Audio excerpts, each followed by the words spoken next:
Pemirsa, Bali yang selama ini cenderung menggarap sektor pariwisata atau sektor tersier dalam kegiatan perekonomian mengalami guncangan yang hebat di tengah pandemi COVID-19. Untuk itu beberapa langkah perlu diambil, yakni kembali menekuni sektor pertanian, kelautan dan perikanan atau sektor primer, serta membangkitkan kerajinan lokal atau sektor sekunder yang sempat terabaikan.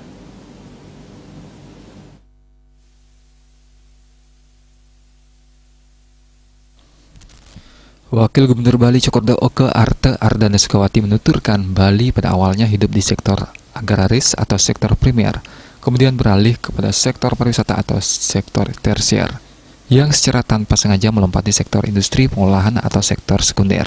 Hal ini menjadikan masyarakat Bali mengalami kewalahan saat sektor tersier mengalami keterpurukan seperti saat ini.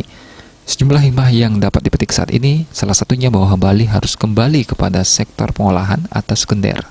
Dengan begitu, perputaran ekonomi juga akan kembali tumbuh di tengah situasi dan kondisi yang membatasi komunikasi dan menjaga jarak, maka secara langsung masyarakat diharuskan mampu masuk dan menguasai sistem digitalisasi yang sebagian besar masyarakat dunia, masyarakat Indonesia, dan masyarakat Bali pada khususnya sudah digunakan dalam bertransaksi jual beli.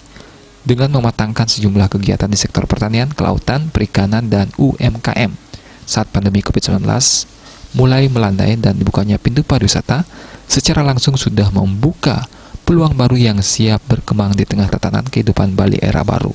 Widya Stuti, Bisnis Bali.